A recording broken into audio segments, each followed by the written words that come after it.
بسم الله الرحمن الرحیم. د ګران ډاکټر ګلزار جلال یوسفزي نه مخکې چې کوم ملګرو خبرې کړې دي نو هغه ما نه دي اورېدلي.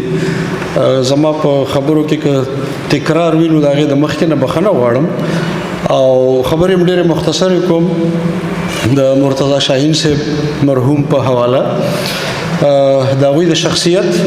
د هغوی د کار، د هغوی د مختلفو علمي، ادبي او صحافتي اړخونو په هکله صرف اشارې کوم او هغه هم ځکه چې زه مرتضی شاهین صاحب سره مسلسل څو کلونه ډېر نږدې پاتې شوی او هغه هم په دې حواله چې د شهباز اخبار او د پښتون رسالې په دې دفتر کې به مونږ اجلاسونه کول ادبي د باګرام ادبي جرګې. نو په هر اجلاس کې به مرتضی شاهین صاحب به هم موجود وو او مرحوم مهدي شاه باچا به هم موجود وو. دوی دواړو مشرانو نه به مونږ زده کړه م کوله، اورېدل به م کوله او دوی به زموږ مشري کوله او هر اجلاس کې به دوی موجود وو. نو ځکه ما د شاهین صاحب د شخصیت هم د ډېر نږدې نه مشاهده کړې ده او د هغوی د شخصیت کې د اهمیت اخیستلو په وجه ما د هغوی کار، د هغوی صحافت، د هغوی ادب، د هغوی تنقید او تحقیق په دغه یو نظر ساتلی دی. تر څو چې د شخصیت خبره ده نو زما خیال دی چې په دې حال کې ناستو نیمو نه زیاتو خلکو به شاهین صاحب لیدلی چې هغه یو ډېر نفیس انسان، یو ډېر پاک او یو ډېر خوږ دروند خوی والا انسان، هر وخت به یو ښکلي لباس کې او صفا سوتره و او کمې خبرې به یې کولې، په سلو اواز، په ټیټ اواز کې به خبرې کولې، خو ډېرې ژورې خبرې، ډېرې د کار خبرې، ډېرې د علم خبرې، د زده کړې خبرې او د پښتو دپاره ډېرې مفیدې خبرې به وي. مونږ چې د هغوی د ذات نه علاوه د هغوی علمي شخصیت ته ګورو نو د هغوی د علمي شخصیت درې څلور اړخونه ډېر اهم دي. یو خو د صحافي په حیثیت دی چې هغه د پښتون رسالې او د شهباز اخبار سره ډېر اوږدې مودې دپاره تړلی و او په هغې کې لیکونه هم کول او د هغې د ایډیټر په حیثیت یې هم خدمات وو او د دغه رسالې او اخبار په ذریعه د کشر کول یا د ځوان کول تربیت هم په ډېر ښه پیمانه کړی دی. نوي شاعران، ادیبان، لیکوالان، د هغوی حوصله افزایي، د هغوی لیکونه چاپ کول، هغوی ته لارې ښودل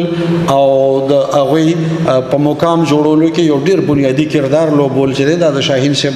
د ژوند او د شخصیت یو ډېر اهم اړخ و. خو د دغه صحافتي خدماتو سره سره د شاهین صاحب یو د ژوند اړخ یا د یو غټه برخه چې ده هغه تنظیمي وه. شاید چې د خادم صاحب په خبرو کې ورته اشاره شوي، زه دومره وضاحت وکړم چې شاهین صاحب د ولسي ادبي جرګې د فورم لوبغاړی نه دی پاتې شوی. هغوی چې د ولسي ادبي جرګه په 1950 کې جوړه شوې وه او 6 کاله مسلسل روانه وه او بیا ختمه شوه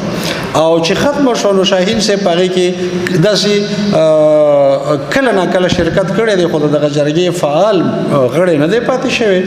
البته د ساحو لیکونکو مرکې او څنګه چې اسیر منګل صاحب ویل د سرحد ادبي ټولنې او د پېښور یا د پښتونخوا د ځینې نورو تنظیمونو کې د هغوی موجودګي چې دی هغه ډېره اکټیو وه، ډېره فعال وه او بیا د اشنغر په سیمه چې څومره ادبي تنظیمونه دي، ټولنې دي او مشاعرې شوي دي، تقریبونه شوي دي، په هغې کې د یو مشر او د یو رهنما د لارښود کردار به د شاهین صاحب و. نو دغه تنظیمي اړخ یې هم داسې و چې یو طرف ته به د صحافت په لاره د زلمو د ځوانانو تربیت کولو، د هغوی حوصله افزایي به یې کوله، نو بل طرف ته په تنظیمونو کې هم د دې کشرانو ډېره حوصله افزایي کړې ده او کشران یې پیدا کړي دي، شاعران کړي دي، ادیبان کړي دي، نثرنګاران کړي دي. نو دغه هم د هغوی یو ډېر مثبت اړخ و د ژوند چې په هغې کې زما په شمول ډېر داسې خلک دي چې د شاهین صاحب نه فیض حاصل کړی دی، زده کړه کړې ده او په خپلو لیکونو کې د هغوی د علم انعکاس چې دی څرګند کړی دی. په خپله د یو قلمکار، د یو لیکونکي په حیثیت چې دی شاهین صاحب ډېر د قدر وړ خدمات دي. خو یو داسې بدقسمته لیکونکی به ورته ووایو ځینې شخصیات داسې وي چې هغوی په خپله هم چا نه سیله نه غواړي، چاته غوږ نه یې نیولی چې زما ستاینه وکړي، زما مقام چې دی ومني شاهین سے په داسې شخصیاتو کې چې نه څه داسې ډله لرله نه دغه خواهش و چې خلک د زما د کار او د خدماتو د ادب چې دی د هغې ستاینه وکړي او د دې باوجود چې ځینې شخصیات خو دا نه غواړي دغه مزاج وي خو موږ هم هغه وظیفه نه ده ترسره کړې چې که یو شخصیت خپل اصطلاح خپل شهرت خپل اهمیت په چا نه تسلیموي هم خو زموږ خو دا فرض دی چې موږ دغه شخصیت کار وګورو د هغوی لیک وګورو د هغوی خدمات وګورو او هغوی ته یو ریسپانس ورکو د هغوی ته یو درناوی ورکو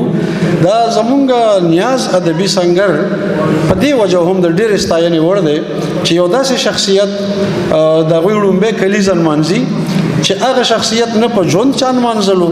او نه د وفات نه چا نوم اخیستی و دې کال یو نیم کال کې د شاهین صاحب په هکله ما یو لیک نه دی کتلی د دې کالمنګارو حضراتو یو کالم ما نه دی کتلی چې د هغوی په خدماتو باندې کالمونه لیکلي د هغوی باندې مضامین او مقالې لیکلي کتابونه خو ډېره لرې خبره ده نوم قدرې په محفلونو په مجلسونو کې نه دی اخیستی شوی ډېر کم اخیستی شوی دی نو ځکه نیاز ادبي سنګر خو د ډېرې زیاتې ستاینې وړ دی چې یو داسې شخصیت یې راوچت کو د هغوی ړومبی کلیزه نمانځي د هغوی په کار په علم په خدماتو خبره کوي او سره دی چې د هغوی علمي خدمات مونږ ډیر زیات نظر کې ساتلی نه دي هغه دومره هم دي چې شاهین صاحب کومې مقالې وخت په وخت لیکلي دي او په کومو رسالو کې په اخبارونو کې چاپ شوي دي هغه د عالمي لیول موضوعات دي هغه د داسې سطحي لیکونه دي چې هغه د هر لیکونکي د وس خبره هم نه ده مرتضی شاهین صاحب په تنقید باندې مقالې لیکلي دي خو دا تنقید نه چې دا زمونږ سطحي کمې خبرې دي هغوی د یونانیانو نه را شروع کا د افلاطون ارسطو بلکې سقراط نه را شروع کا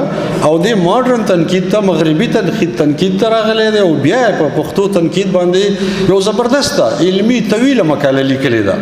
چې د هغوی په کتاب کې چاپ ده اول چې زه تاسو ته دا وضاحت وکړم چې د شاهین صاحب هغه خورې ورې مقالې چې وي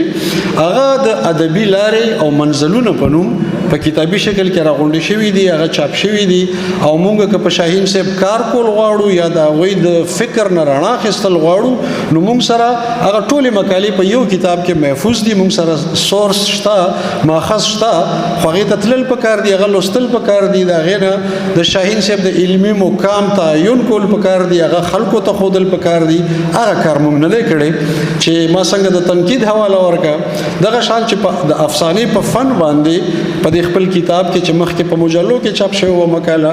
هغه د شاهین صاحب ډېره علمي مقاله ده چې هغې کې نوې خبرې دي افسانوي ادب او بیا خصوصا افسانه دغه شان د اسلام او موسیقي